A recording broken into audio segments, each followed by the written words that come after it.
Welcome back, guys. So in this video, I'm going to break down exactly how I do a clean taper using the detachable blades and all the steps that I use step by step. This is the same method I use behind the chair on clients that want a natural, long-lasting taper that actually follows the head shape and not just a fade slapped on someone's head, right? So I'll walk you through the exact steps, the order, and how I blend everything together so it looks intentional and clean.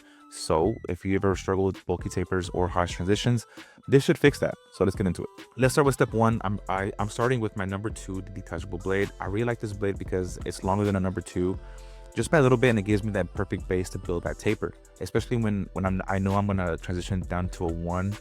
Another big reason why I use it is because it doesn't leave stragglers behind, unlike the plastic guards, right? So most of the time, one clean pass is all you really need. So here's where I want you to pay attention. Okay, I'm not pushing straight up. I'm letting the blade follow the natural contour of the head, working right underneath the occipital bone. The head shape swoop is what keeps the taper looking natural instead of boxed in. So right after that, I switch over to my 1A detachable blade.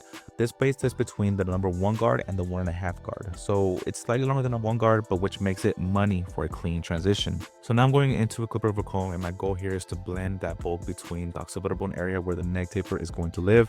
I'm not fading just yet. This is with the weight removal and shaping, so the taper blends into the haircut instead of looking separated. Okay, now so let's move on. So I'm starting my first guideline using my 1A detachable blade here. I'm setting this guideline about a finger width. This blade is perfect for guideline work and detailing, especially on the austere octanes. One of the things I really like about the octanes is that the blade moves slower, which gives you a lot more control when you're detailing. That slower blade speed makes this one of my go-to setups for clean control guidelines. So right here, I'm setting my guideline all the way across, keeping consistent and intentional. Okay, so now once my baseline is in, I switch over to my 1.5 detachable blade. This becomes my second guideline. Okay, so my goal here isn't to erase the line, it's to soften up and to start creating that transition.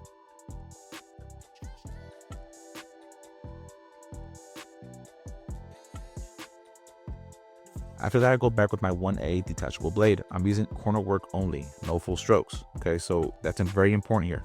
Your corners only. This step is all about refinement, just knocking out that line just a little bit so the blend stays clean and controlled.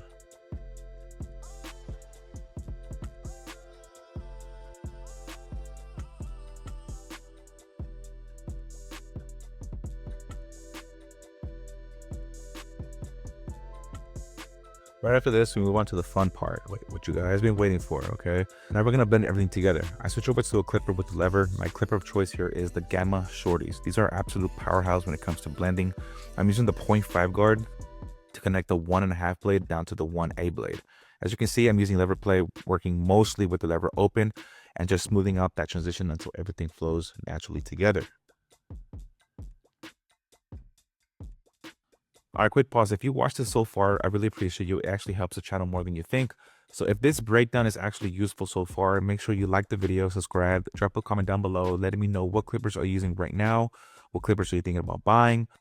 I'm always curious to know what setups other barbers are running. All right, so moving on to the next step, I slap my 1.5 guard onto my clipper to smooth out that transition right underneath the occipital bone. If you notice right in this area right here, right above the ear, this is where things can get bulky really fast if you ignore it. So I'm starting with my 1.5 all the way open, working all the way across just to smooth out that transition. And then I close that guard all the way to help in that 1.5 into that number one work we did earlier. This is all about control and not losing your space. If you lose your space, just restart it.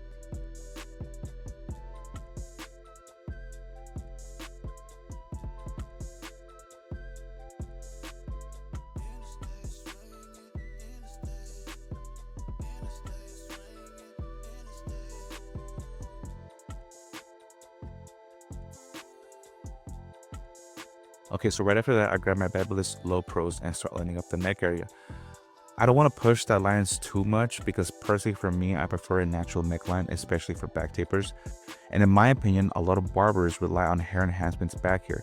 But honestly, there's already enough hair there in this area to keep it looking dark and clean. That's why I like to line up the neckline mid-haircut. It reveals more than you think and it shows you exactly what still needs to be touched up.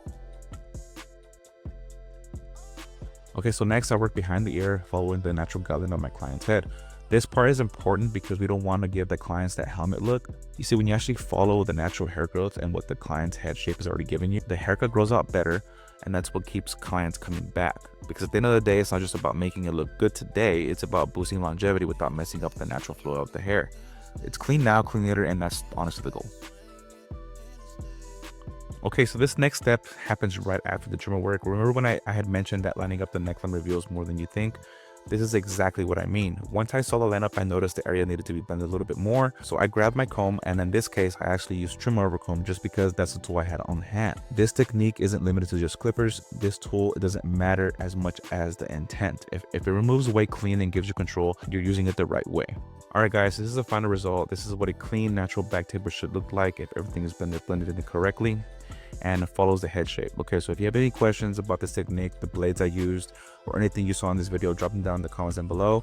I actually read and I do reply to all of them. So if you haven't yet, please make sure you subscribe, like the video, and share with any barber you feel like this could help. Okay, I will be posting more real step-by-step barber education like this. So whether it be detachable blade work, blending breakdowns, and behind the chair techniques, whatever it is, I'm here to help you guys. I do appreciate all you guys for watching. I'll catch you guys on the next one.